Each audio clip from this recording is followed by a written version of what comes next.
Саламатсыздарбы, урматтуу мекендештер. Бул видео жөн гана тартылып жаткан жери жок. Кыргыздардын, деги эле мусулмандардын ден соолугуна, келечек муундун ден соолугуна кайдыгер болбогондугубуз үчүн бул видеолорду даярдап жатабыз.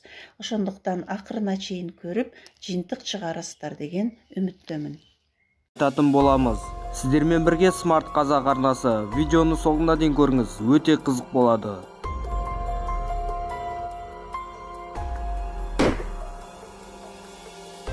Қытай тауарларын басқа шет елге өткізу үшін сыртын жылтыратып әдемі қылып көрсетуге тырысады. Сондықтан алма басқа да заттарды бояғыштарға салып алады. Ондай бояғыш заттар алманың сыртын бояп қана қоймай, неше түрлі кеміргіш тіршілік иелерінің осындай заттарға жақындамауына. Урматтуу мекендештер, азыркы видеолор жөн гана чыгарылып жаткан жери жок.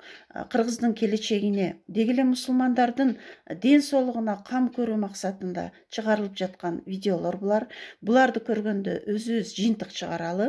Ошондуктан базардан, башка жерлерден Кытайлардын жер жемиштерин, мөмө жемиштерин жебегенге аракет кылалы. Өзүбүз дагы балдарыбызга дагы жедирбегенге аракет жасайлы. Урматтуу мекендештер, кайдыгер болбоңуздар. Қамтамасыз етіп тұрады. Жақында ғана Қытайдың Шанхай қаласында 40 қабатты неше түрлі бояғыш заттармен пайда қылған еді. Видеоға назар салып қарайтын болса, қытайлықтар осындай 40 қабаттарды жасаудың әдісінен шығып алыпты. Алдымен суға толы ыдыстың ішіне ақ сұйықтықты құйып алады.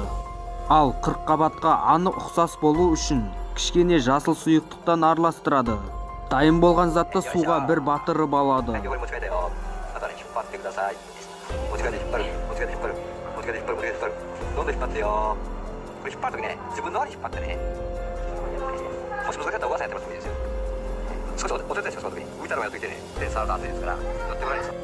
Міне, айтып жатқан 40 қабатымыз да дайын болды. Енді оны 40 қабатқа ұқсас болу үшін тек қана домалақ тәрізді пішінге ғана келтіру ғана қажет.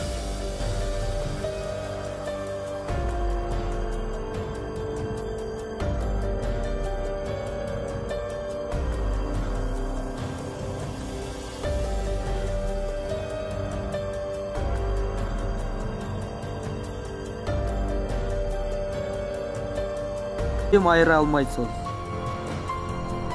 Қытайлықтар бояғыштың арқасында тек 40 қабатты емес, сонымен қатар жұмыртқаны да осындай әдіспен істеп шығарады екен. Бірақ бұндай жұмыртқаларды табиғи жұмыртқалардан ажырату оп-оңай.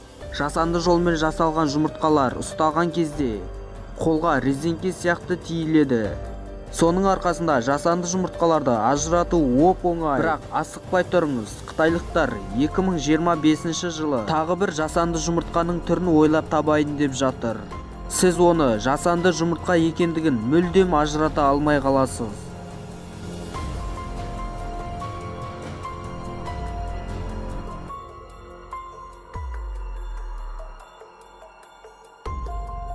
Ал сіз қытайлықтардың күрішті қалай істейтінін білесіз бе? Ол үшін жазық далаға барып, егін егіп, оны баптаудың қажеті жоқ.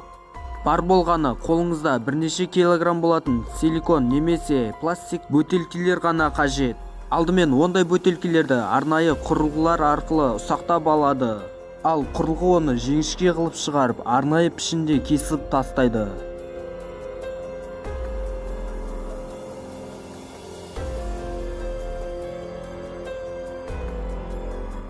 Ал мынау қытайлықтардың жасанды еті. Ал осы жасанды етті табиғи жасанды еттен ажыратуға болады. Бұл жасанды еттер табиғи еттерге қарағанда кішкене жұмсағырақ болып келеді. Бірақ бұл еттерде 40 қабатты істеген сұйықтықтан жасалады. Ал осы видеоны өзіңіздің әлеуметтік желіңіздегі ВК, Instagram, WhatsApp желісінде отыратын достарыңызға жіберіңіздер. Олар да қытайлықтардың жасанды заттары бар екендігін біліп алсын.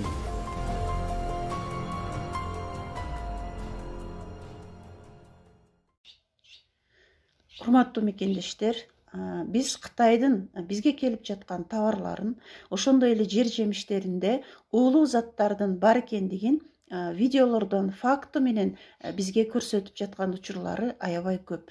Бирок биз келечек муунубуздун, балдарыбыздын жаркын келечегин ойлобой, дагы эле ушул товарларды колдонуп жеп жаткандыгыбыз аябай өкүнүчтүү.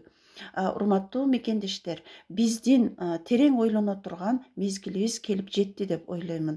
Кыргыздарга, деги эле мусулмандарга Кытайлардын ушунчалык достук жери жок. Алардын дини дагы башкача, мусулмандарга кандайдыр карама каршы сыяктуу.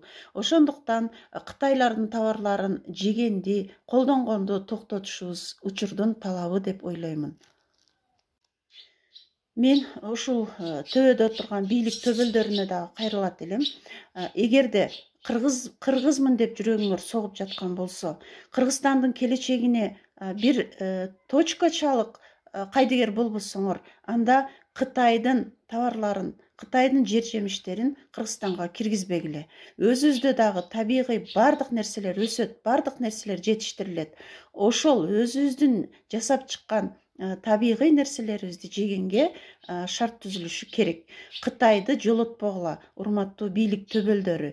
Эгерде кыргызмын деп жүрөгүңөр согуп жаткан болсо. Биздин Курманжан YouTube каналына жазылганда лайк басканды унутпаңыздар. Коңгуроону басып биздин видеолорду биринчилерден болуп көрүңүздөр.